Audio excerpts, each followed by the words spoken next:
Salut à tous, c'est Adrien de SEOblaster.fr. Je suis très content de vous retrouver aujourd'hui pour une nouvelle vidéo vraiment capitale pour toutes les personnes qui font du dropshipping, du e-commerce. Aujourd'hui, on va voir quelque chose que vous devez impérativement avoir sur votre boutique. Si vous ne l'avez pas, du point de vue SEO, référencement naturel, vous vous privez clairement de centaines de visites et vous vous tirez vraiment une balle dans le pied. Donc ça ne sert à rien d'ouvrir une boutique aujourd'hui si vous ne le faites pas. Et cette chose, vous allez voir, peut-être vous l'avez déjà mise en place sur votre boutique, et dans ce cas-là, c'est très bien, c'est avoir un blog. Et on va voir tout de suite pourquoi. Donc ce qu'on va faire, encore une fois, on va s'inspirer des meilleurs, et c'est quelque chose que je vous invite toujours à faire, c'est de regarder ce que font les meilleurs, parce que s'ils sont placés à cet endroit-là, s'ils ont du succès, c'est forcément qu'ils font les bonnes choses. Et on va regarder deux boutiques qui sont différentes. La première, Moto Blues, qu'on a déjà vu dans mes vidéos précédentes. Vous savez que j'aime bien cette boutique, je trouve qu'ils font du très bon travail au niveau du référencement naturel. Et la deuxième, Mano Mano, boutique de bricolage, un petit peu comme le Roi Merlin, ce genre de choses. Donc Moto Blues, on va juste mettre les choses dans le contexte. On est à plus de 600 000 visiteurs mensuels, donc ça pose déjà les bases. Et si on regarde un petit peu cette courbe d'évolution du trafic, on voit que c'est une boutique qui se maintient quand même dans le temps et voilà, qui tourne toujours entre 500 et 600 000 visiteurs. On va faire la même chose pour Mano Mano. Donc Mano Mano, là on est vraiment sur un poids lourd. On est à 3 500 000 visiteurs par mois. Et si on regarde la courbe, alors là, la courbe de trafic, vous voyez, elle explose littéralement. Donc c'est vraiment une boutique qui a fait les choses comme il fallait au niveau du référencement naturel pour pouvoir vraiment faire exploser le nombre de visiteurs. Bon, on voit qu'entre juillet, où il y avait plus de 4 millions de visiteurs, et août, où c'est tombé à 3 millions, il y a eu une grosse chute. Cette grosse chute, à quoi elle est due? Elle est due à un update de Google qui s'appelle Medic Update, qui a vraiment touché beaucoup de sites. Je ne vais pas rentrer dans le détail parce que c'est pas le thème de la vidéo, mais bon, voilà, sachez qu'il y a beaucoup de sites qui, pendant les grandes vacances, ont subi cette perte-là, mais bon, on ne va pas en parler au cours de cette vidéo.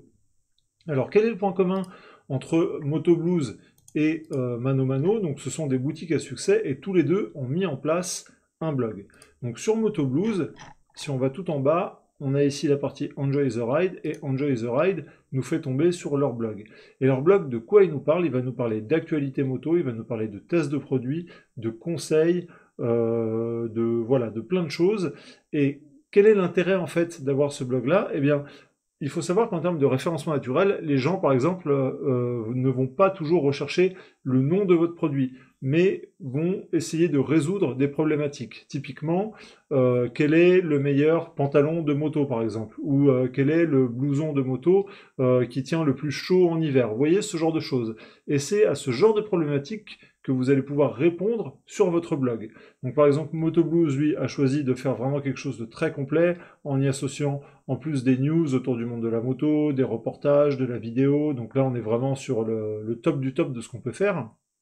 Mais sachez qu'il y a d'autres stratégies qui sont toujours très proches, et c'est ce que fait Mano Mano.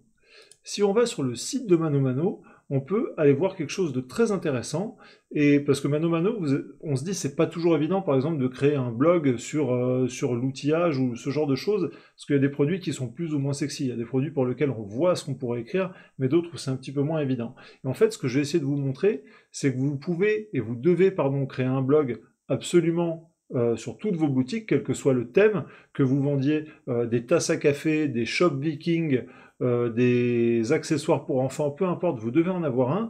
Et Mano Mano, en fait, nous montre comment faire pour écrire sur ces problématiques-là. Et vous allez voir, c'est pas très difficile, en fait.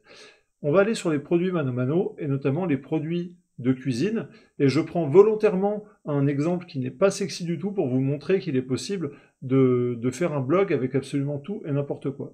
On va prendre par exemple les poubelles, tabourets et accessoires, et on va se spécialiser vraiment dans la catégorie des poubelles. Les poubelles, vous en conviendrez, c'est pas super sexy. Et comment a fait Mano Mano au niveau de sa stratégie? Eh bien, on a vu Moto Blues a un blog qui est séparé, qui s'appelle Enjoy the Ride. Eh bien, Mano Mano, lui, va créer une espèce de fiche conseil qu'on trouve ici sur la gauche de l'écran, donc poubelle de cuisine, comment la choisir. Et quand on va rentrer dans la fiche conseil, on va avoir un texte qui va nous détailler les différentes poubelles, ce genre de choses, etc., etc. Donc vous voyez que sur un thème qui n'est absolument pas sexy à la base, qui sont les poubelles de cuisine, ils ont réussi à y incorporer du texte qui va permettre d'aller draguer des visiteurs. Parce qu'il y a certainement des personnes qui se demandent comment est-ce qu'on choisit une poubelle de cuisine. Et si vous vous baladez un petit peu sur le site, vous verrez quelle que soit la catégorie sur laquelle vous vous trouvez, ou plutôt sur la plupart des catégories sur lesquelles vous vous trouvez, ils ont fait cette espèce de fiche conseil.